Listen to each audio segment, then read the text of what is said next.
Araw-araw na pagbasa ng Biblia, araw 133. Lumang Tipan, Judges 16, Judges 17.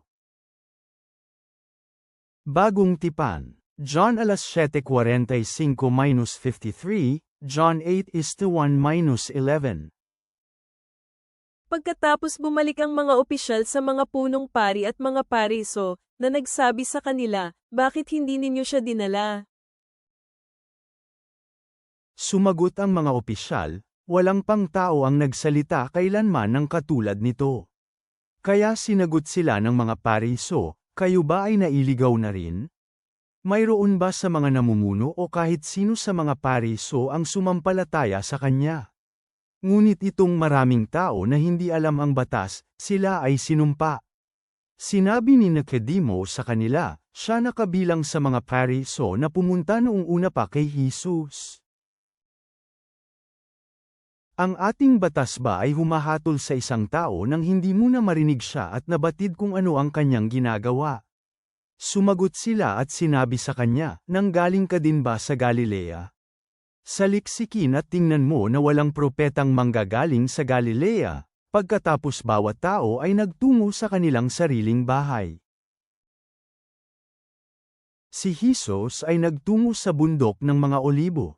Kinaumagahan, pumunta siyang muli sa templo, at lahat ng mga tao ay pumunta sa kanya, umupo siya at tinuruan sila. Ang mga eskriba at mga pariso ay nagdala ng isang babaeng nahuli sa kasalukuyan ng pangangalo niya. Nilagay nila siya sa gitna. At sinabi nila kay Jesus, Guro, ang babaeng ito ay nahuli sa kasalukuyang ng pangangalo niya. Ngayon sa batas inuutos ni Moises na batuhin ang ganitong uri ng mga tao, ano ang iyong masasabi tungkol sa kanya?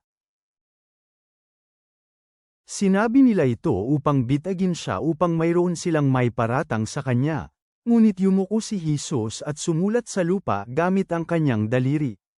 Nang patuloy sila sa pagtatanong sa kanya, siya ay tumayo at sinabi sa kanila, ang walang kasalanan sa inyo, siya ang unang magtapon ng bato sa kanya.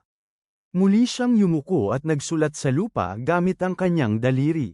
Nang narinig nila ito, isa-isa silang umalis, simula sa pinakamatanda. Sa bandang huli na iwan si Jesus mag-isa, kasama ang babae na nasa kanilang kalagitnaan. Tumayo si Jesus at sinabi sa kanya, Babae, nasaan ang iyong mga tagayusig? Wala bang humatol sa iyo? Sabi niya, wala ni sino man, Panginoon. Sabi ni Jesus, hindi rin kita hahatulan. Humayo ka sa iyong pupuntahan, mula ngayon huwag ka nang magkakasala pa. Mga awit, Psalm 60:1-4. Ama naming nasa langit, kami ay lumalapit sa iyo ng may mapagpakumbabang puso, na nagmumuni-muni sa lakas at kahinaan ng iyong mga lingkod, gaya ng nakikita sa mga kwento ni Samson at sa karunungan ng Psalmista.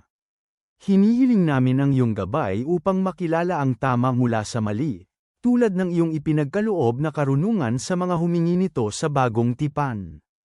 Tulungan mo kaming magbigay ng biyaya sa iba, na naaalala ang awa na ipinakita sa babaeng nahuli sa kasalanan.